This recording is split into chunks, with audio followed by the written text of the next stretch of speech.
So I'm going to take you through myfitnesspal.com. So you can use it to log your nutrition while we go through our fitness units, and you can see exactly what you're taking in. All right, so once you're on myfitnesspal.com, you can set up an account, put in all your stats, your height, weight, etc., your age, and you can set a goal if you choose to. Okay, if we go into my goals here, you can see that judging by how much weight I'm trying to lose, these are the calories that I'm allowed each day in these proportions: carbohydrates, fat and protein, and then these are the suggestions for the micronutrients that I should be taking in. Now I can edit all of these. I can put in how many times I want to work out a week, all right, or how much time I want to spend working out. I can edit all of those, okay? But for now, I'm actually going to add some food, and I'm going to show you how to do that very quickly. So I'm going to put my breakfast in. So I click the add food part here. Now there are a number of ways that you can find what you're having. Okay, you can either type here in the search bar, just generic, whatever you've had. But what I'm going to show you is the rather quicker way of the recent food that I've had for my breakfast is all stored here. Okay, so I had coffee. I did not have 4 coffees. I had 1 coffee, so let's change that. I had a sugar in that coffee, just the 1 sugar. Okay, I took my Old Man vitamins and minerals. I did not go to Starbucks today, so that's not in there. I had a boiled egg, and I had a banana and a pear. Okay, so then I add those in, and it should tell me how many calories I've had and how many I've got left for the rest of the day. Okay, now there is a third way that I can show you, and that would be using the app. So on the app you can use those ways. Here's you adding food on your phone. Okay, that's the logo that you're looking for when you're trying to find the app in the App Store or the Google Play Store. So there's your add food page, but you can also scan the barcode. All right, so if you are eating food, you're having a snack or whatever during the day, then obviously you can scan the barcode and it's even faster. It tells you all of the nutrients that are in there. They're all stored in a huge database at Myfitnesspal. Right, so that's what I've done, but now I'm going to add some exercise too, because I worked out this morning before coming to school. Okay, so I did cardio this morning. Let's add that in. I was on the elliptical trainer and I did 30 minutes. Now, again, you can search for the exercise that you did.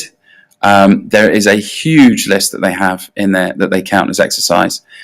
You have weights in here. These are recent ones that I've put in. But also it credits you with doing things around the house, like there, for example, carpentry.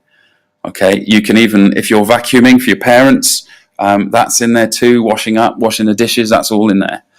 So you can actually get credit for that. And obviously you can put in all the walking that you do around campus and be credited for that too.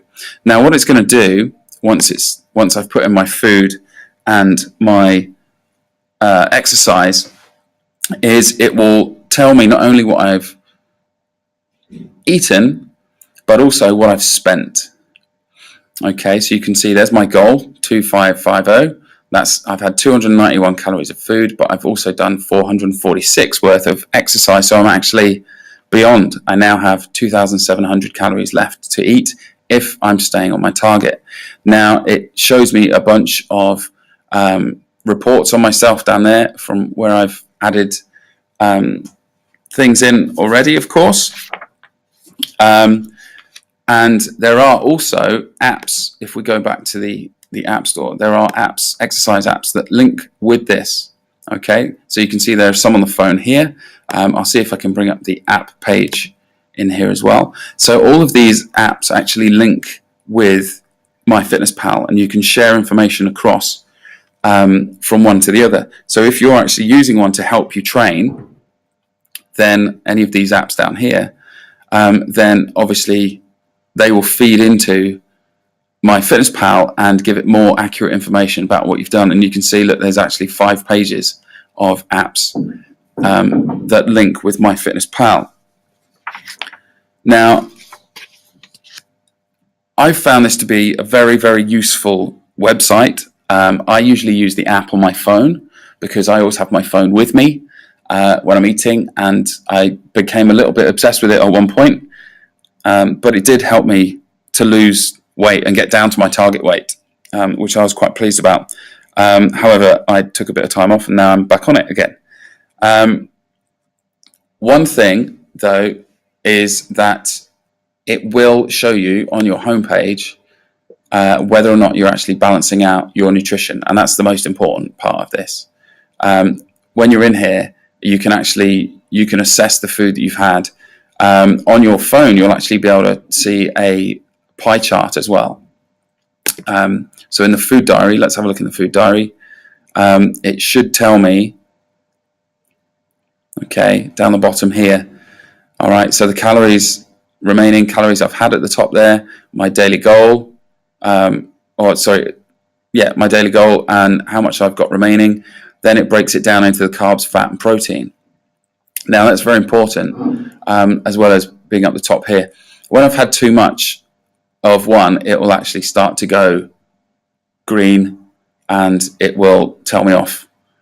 It will tell me that I've actually had too much, and you can print out your full report here. Then you can actually adjust your diet to make it more healthy. You'll find, as you start using it, you'll find shortcuts, different ways of doing things, different ways of entering your food. On your phone, it's even simpler. It's a very, very good app to use. And if you have any questions, feel free to email me about it for any further information.